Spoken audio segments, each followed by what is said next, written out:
bien? Bueno. Marcos capítulo 4, versículos 35 al 41. Dice la palabra del Señor de la siguiente manera, en el nombre del Padre, del Hijo, del Espíritu Santo de Dios.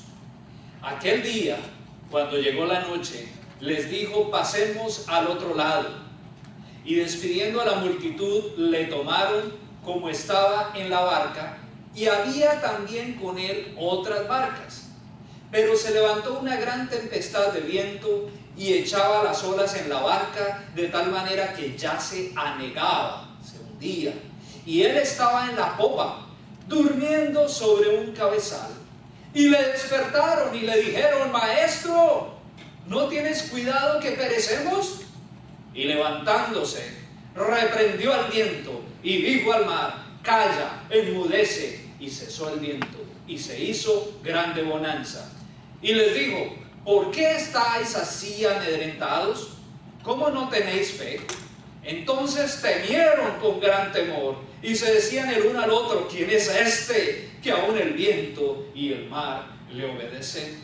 Señor de la gloria, muéstranos hoy, dinos hoy quién eres tú, que aún el viento y la mar te obedecen. Dinos en forma personal quién eres y qué representas para nuestra vida hoy. Señor, habla tú, papá. Glorifícate tú. Sea enaltecido tu nombre y sea bendecido tu pueblo. En el nombre de Cristo Jesús. Amén y amén. Gloria a Dios. Voy a hacer unas preguntas hoy. ¿Quién aquí no anhela tener una vida llena de paz, sin problemas y tribulaciones? ¿Quién no?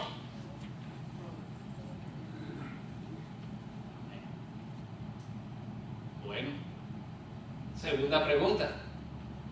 ¿Y acaso es esa la realidad que vivimos en nuestro diario vivir? Dígalo con confianza.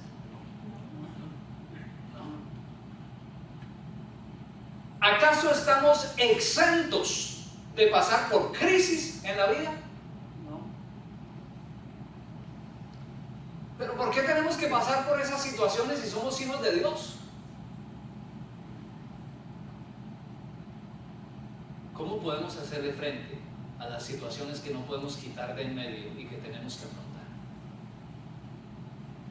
La palabra de Dios hoy es una linda invitación a mostrarnos una crisis, una dificultad.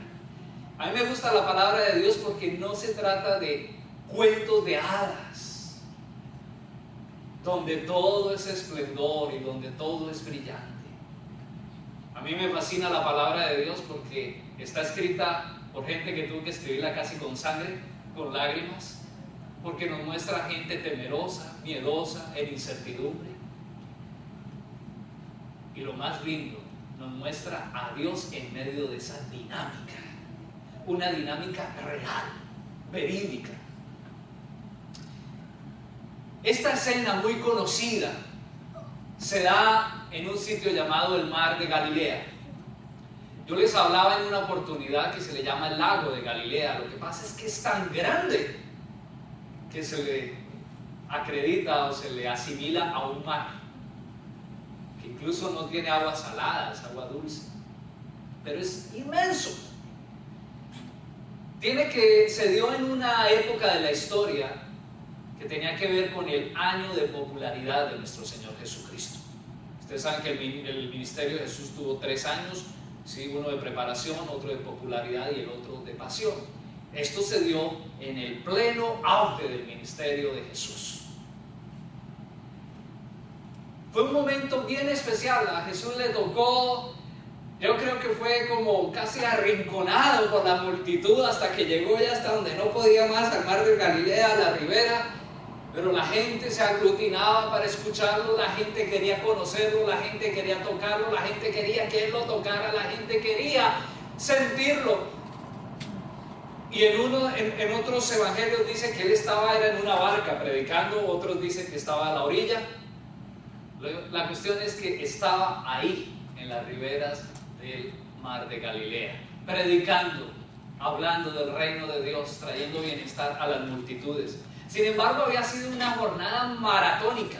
Yo traté de mirar a ver si la palabra me da una noción de los tiempos y no me la da. Así que no sé si los 3 hechos que se dieron antes sucedieron el mismo día o fue el día anterior, cuánto demoró. La cuestión es que Jesús venía en una labor maratónica. Había acabado de sanar al paralítico, aquel que le dijo: Señor, si quieres, sáname. Y Jesús le dice con ese amor: sí quiero, sé sano. Había acabado de sanar a la suegra de Pedro, esa mujer que cuando llegó y la vio en fiebre, fue y la tomó de la mano y al instante quedó sana. Había acabado de sanar al siervo del centurión, cuando el centurión le dijo: mira que mi siervo está enfermo, pero no tienes que ir, profesa la palabra y será suficiente. Jesús se maravilla de la fe y le dice: en este instante sana. Y cuando acaba de sanar a la suegra de Pedro, yo creo que ya se había regado el rumor y esa casa estaba rodeada de gente, y dice la palabra que comenzó a sanar endemoniados, y esos demonios salieron de la gente y la gente era libre. Y venía todo enfermo con cualquier situación y todos eran sanos, hermano. Imagínese el momento tan apoteósico en ese sitio. La gente quería seguir con él. Yo no sé qué horas eran, pero ya aquí era hora de la noche. No sé desde qué horas habían comenzado. En pleno desierto, hermano, con un calor como los que estamos viviendo ahora, por encima y más caluroso. Tal vez 120, muy seguramente. Pero allá estaban siguiendo. Sin embargo, hermanos, yo creo que Jesús dijo: ya está bien por hoy, estoy cansado. Y le dijo a sus discípulos: despidan ya a la gente. Y creo yo que él dijo: la única manera de darme un break, un descansito, es si ustedes me pasan hasta la otra orilla. Subamos la canoa, llévenme hasta la otra orilla del mar de Galilea. Era el único chance, la gente no lo iba a dejar, hermanos. Y así fue como lo movieron hasta la otra orilla. Hay un dato bien importante que quiero que usted tenga en cuenta porque lo voy a mencionar después. Dice la palabra de Dios que habían otras barcas acompañándole. Sin embargo, hermanos, fue allí en ese camino ya hacia la otra orilla en que se desató una tremenda tempestad. Dice que el viento se alborotó y el viento comenzó a mover las aguas y las aguas comenzaron a meterse en la barca. Sucedió una crisis, hermanos. A mí se me hace interesante la palabra porque descubro 4 elementos importantes en esta crisis que quiero mencionar hoy. En primer lugar, ocurrencia imprevista y desasosiego. El versículo 37 dice: entonces se levantó una gran tempestad de viento que arrojaba las olas a la barca, de modo que la barca ya se anegaba. Hermanos, se sucedió de una manera imprevista. Yo no sé si de pronto había sido un día bien soleado y bien hermoso, porque tal vez no se hubieran dado a pasarse al otro lado, ¿cierto? Así como muchas cosas se programan de acuerdo al estado del tiempo. No lo tenían en ese tiempo, pero no era difícil ver si venía una tempestad. Fue de imprevisto, hermanos. ¿Y sabe qué? Como que de una manera inmerecida. Mire, estos discípulos, junto con su maestro, habían estado haciéndole bien a todo el mundo.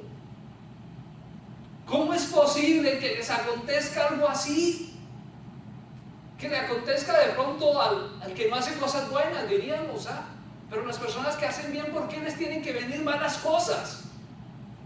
De igual manera, yo creo que es el reclamo de mucho pueblo cristiano. Pero si yo amo a mi Dios, yo le sirvo, ¿por qué me tienen que venir cosas malas?